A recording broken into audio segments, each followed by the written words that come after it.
organized as a community, and then those communities can come together. And then we start making changes on bigger and bigger levels. I mean, right now, at this very instant, there are more than 5,000 people on the streets of LA protesting ICE. And the National Guard is out there, and the LAPD is out there, and ICE is out there. And those people, they don't all know each other. Hell, I mean, probably maybe 20 of them know each other, if you took any given gathering. But they're out there because they understand that civil disobedience, peaceful protest, being out there, putting your body on the line, that is how you defeat fascism. That's how we did it in the civil rights movement. That's how we did it in the suffragette movement.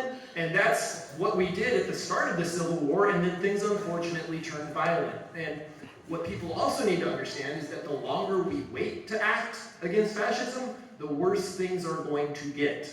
So we need to demand, we can't wait.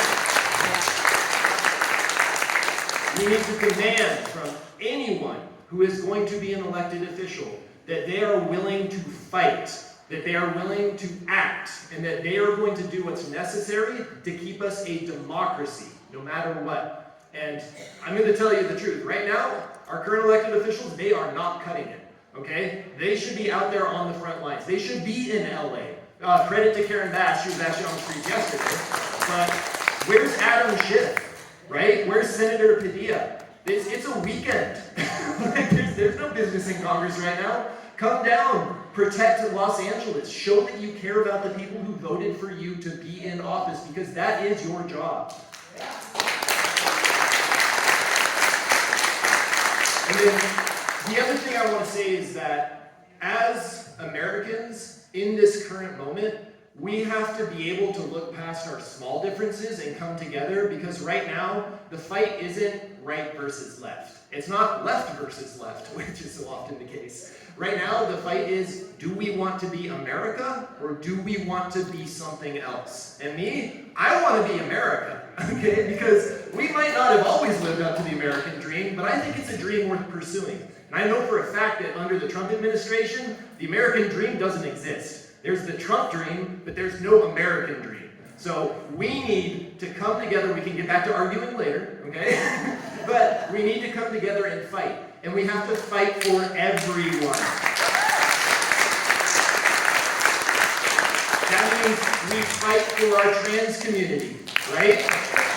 Because they're not going to stop at the trans community. They've already said, once they take out the trans community, they're coming after the LGBTQ community. They're coming after Obergefell. They're going to get rid of same-sex marriage. Their goal is to make being an LGBTQ individual illegal. And then, once that's the case, they're going to try to get rid of the LGBTQ community. That's what they have said. That's what they want. So we have to fight for people, because we are protecting ourselves when we protect others. We have to fight against fascists who want to promote the genocide that's going on in Palestine, because that's not what America should stand for. We don't sell weapons to countries that use them to conduct ethnic cleansing. I can't believe I have to say that. It's so freaking stupid.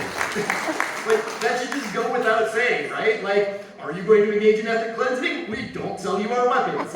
It's really not that hard. But again, a lot of people will say, well, why are you going to fight for that? It's unpopular. We don't fight for things because they're popular. We don't fight for them because they pull well. We fight because it's the right thing to do, right? We fight because it's worth having that fight. So yeah, I'm fired up. I can talk about this stuff all day, but again, one other thing I want you to keep in mind though is that you don't have to show up for every single protest, okay? You don't have to show up for every single city council meeting.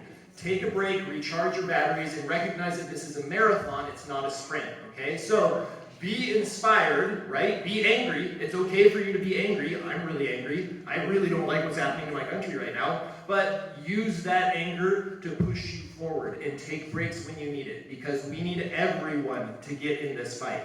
So I want to thank all of you for being out here, because again, this is where it starts. Local community events, this is where it starts. Because now you can go tell your friends, you can go tell your neighbors, tell your family members. This is what we need to do, and we need to do it all across both California and the nation. And so yeah, Thank you all for being here. I prefer to do question and answer, so that way you guys can ask me what you want to know, as opposed to me just yammering on at you. So yeah, thank you again for having me, and if anyone has any questions, I am more than happy to answer them. You can ask me about anything at all.